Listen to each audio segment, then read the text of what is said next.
ಕವಳ ಸಿನಿಮಾದ ಪ್ರೊಡ್ಯೂಸರ್ ಆದಂತಹ ಲೋಕೇಶ್ ಅವರಿದ್ದಾರೆ. ಬನ್ನಿ ಅವ್ರನ್ನ ಮಾತಾಡ್ಸ್ತಾ ಹೋಗೋಣ. ಸಿನಿಮಾನ ಒಪ್ಕೊಳ್ಳೋದಕ್ಕೆ ರೀಸನ್ ಏನು ಕೇಳ್ತಾ ಹೋಗೋಣ.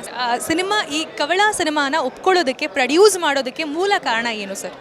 ಮೇಡಮ್, ಮೂಲತಃ ನಾನು ಕನ್ನಡದವ. ಕನ್ನಡ ಭಾಷೆಯಲ್ಲಿ ಸಿನಿಮಾ ಮಾಡಿ ಗೆದ್ದರೆ ಪ್ರಪಂಚದ ಯಾವುದೇ ಭಾಷೆಯಲ್ಲಿ ಸಿನಿಮಾ ಮಾಡಿ ಗೆಲ್ತೀವಿ ಅನ್ನೋ ಒಂದು ನಂಬಿಕೆ ಮೇಡಮ್. ಈ ವರ್ಲ್ಡ್ ಸಿನಿಮಾಗೆ ಕನ್ನಡ ಭಾಷೆಯಲ್ಲಿ ನಮ್ಮ ಏನು ಆಡಿಯನ್ಸ್ ಇದ್ದಾರಲ್ಲ ಅವರು ಎಕ್ಸ್ಪ್ಲೋರ್ ಮಾಡಿರೋಷ್ಟು ಬೇರೆ ಯಾವುದೇ ಭಾಷೆಯಲ್ಲೂ ಆಡಿಯನ್ಸ್ ಅಷ್ಟು ಎಕ್ಸ್ಪ್ಲೋರ್ ಮಾಡಿಲ್ಲ ಮೇಡಮ್. ಅದೇ ಒಂದು ಕಾರಣ ಮೇಡಮ್. ಕವಳ ಸಿನಿಮಾಗೆ ಪ್ರೊಡ್ಯೂಸ್ ಮಾಡೋದಕ್ಕೆ ಅಂದರೆ ಹಣ ಬಂಡವಾಳ ಹಾಕೋದಕ್ಕೆ ಮುಖ್ಯ ಕಾರಣ ಏನು? ಆ ಕಥೆಯ ಎಳೆ ಏನಾದರೂ ಇಷ್ಟ ಆಯಿತಾ ಅಥವಾ ಡೈರೆಕ್ಟರ್ ಹೇಳಿದಂಥ ರೀತಿ ಇಷ್ಟ ಆಯಿತಾ, ಹೇಗೆ?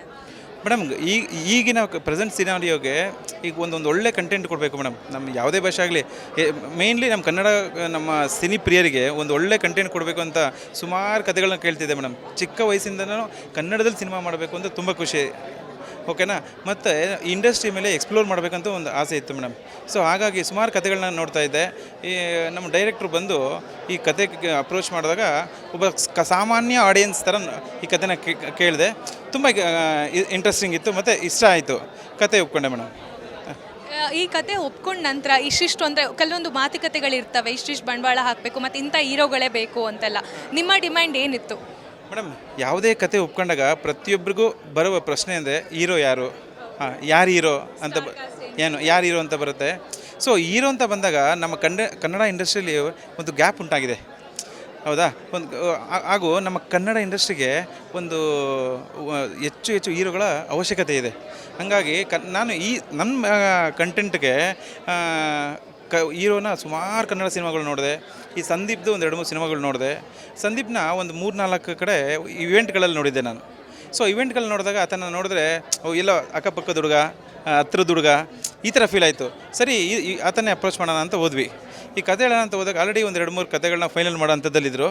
ಸರಿ ಸರ್, ಕತೆ ಕೇಳಿ, ಕತೆ ನಿಮಗೆ ಏನು ಅನಿಸುತ್ತೆ, ನಿಮ್ಮ ಒಪಿನಿಯನ್ ಹೇಳಿ ಸರ್ ಅಂತ ಹೇಳಿದ್ವಿ ನಾವು ಮತ್ತು ನಮ್ಮ ಡೈರೆಕ್ಟ್ರು. ಸರಿ, ಕತೆ ಕೇಳಿದ್ರು.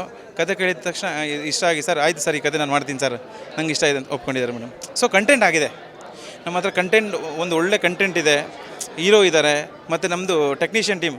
ಟೆಕ್ನಿಷಿಯನ್ ಟೀಮ್ ಅಂದರೆ ನಮ್ಮ DOP ಕರುಣಾಕರ್ ಸರ್ ಇದ್ದಾರೆ, ಮತ್ತು ದೀಪು ಎಸ್ ಕುಮಾರ್ ಇದ್ದಾರೆ ಎಡಿಟರು. ಹೀಗೆ ಒಂದು ಒಳ್ಳೆ ಸ್ಟಾರ್. ಮತ್ತು ಸಮುದ್ರಕಣಿ ಅವರು ಮೊದಲನೇ ಬಾರಿಗೆ ಕನ್ನಡದಲ್ಲಿ ಆ್ಯಕ್ಟಿಂಗ್ ಮಾಡ್ತಿದ್ದಾರೆ ಮೇಡಮ್. ಅದು ನಮಗೆ ಒಂದು ಒಳ್ಳೆ ಇದು ಮೇಡಮ್. ಈ ಏನಂತ ಅಂದರೆ ಕಂಟೆಂಟ್ ಹಂಗಿದೆ ಮೇಡಮ್. ಆ ಕಂಟೆಂಟ್ಗೆ ಹೋಗಿ ಕೇಳಿದ ತಕ್ಷಣ ಒಂದು ತುಂಬ ವಿಭಿನ್ನವಾದ ಪಾತ್ರ ಅವ್ರಿಗೆ. ಅವರು ಹಿಸ್ಟ್ರಿನಲ್ಲಿ ಮಾಡಿಲ್ಲ ಆ ಪಾತ್ರನ, ಹಾಗಾಗಿ ಅವರು ಒಪ್ಕೊಂಡ್ರು. ಅದಕ್ಕಿಂತ ಹೆಚ್ಚಾಗಿ ಮೇಡಮ್, ನಮ್ಮ ಕನ್ನಡ ಸಿನಿ ಪ್ರಿಯರಿಗೆ ಒಂದು ಒಳ್ಳೆ ಕಂಟೆಂಟ್ ಕೊಟ್ಟರೆ ನಮ್ಮನ್ನು ಅಕ್ಸೆಪ್ಟ್ ಮಾಡ್ತಾರೆ, ಹಾಗೂ ಮತ್ತು ಅವರು ಆಶೀರ್ವಾದ ಮಾಡ್ತಾರೆ ಅನ್ನೋ ಒಂದು ಸ್ಟ್ರಾಂಗ್ ಕಾನ್ಫಿಡೆನ್ಸಿಂದ ಈ ಸಿನಿಮಾ ಮಾಡಿದ್ವಿ ಮೇಡಮ್. ಓವರಾಲ್ ಕವಳ ಸಿನಿಮಾ ಬಗ್ಗೆ ಓವರಾಲ್ ನಿಮ್ಮ ಬಜೆಟ್ ಏನು ಹಾಕ್ಕೊಂಡಿದ್ದೀರಾ ಇಷ್ಟಕ್ಕೆ ಅಂತ ಹೇಳಿ? ಅಂದರೆ ನಿಮ್ಮದೊಂದು ಲಿಮಿಟ್ ಇರುತ್ತೆ, ಬಟ್ ಹೋಗ್ತಾ ಜಾಸ್ತಿನೂ ಆಗ್ಬೋದು, ಕಡಿಮೆನೇ ಆಗ್ಬೋದು. ನಿಮ್ಮ ಈಗ ಪ್ರೆಸೆಂಟ್ ಬಜೆಟ್ ಎಷ್ಟಿದೆ ಮೇಡಮ್? ಬಜೆಟ್ ಅಂತ ಬಂದಾಗ ಕಂಟೆಂಟ್ ಏನು ಕೇಳುತ್ತೆ ಅದಕ್ಕೆ ನಾವು ಫುಲ್ಫಿಲ್ ಮಾಡೋಕ್ಕೆ ರೆಡಿ ಇದೀವಿ ಮೇಡಮ್. ಯಾಕಂತಂದರೆ ಬಜೆಟ್ ಅಂದರೆ ನಿಮಗೆ ಗೊತ್ತಿದೆ, ನಾವೇನೋ ಒಂದು ಮೈಂಡಲ್ಲಿ ಇಟ್ಕೊಂಡು ಹೋಗ್ತೀವಿ, ಬಟ್ ನಾವು ಅದನ್ನು ಕಾಂಪ್ರಮೈಸ್ ಮಾಡೋಕ್ಕೆ ರೆಡಿ ಇಲ್ಲ ಮೇಡಮ್.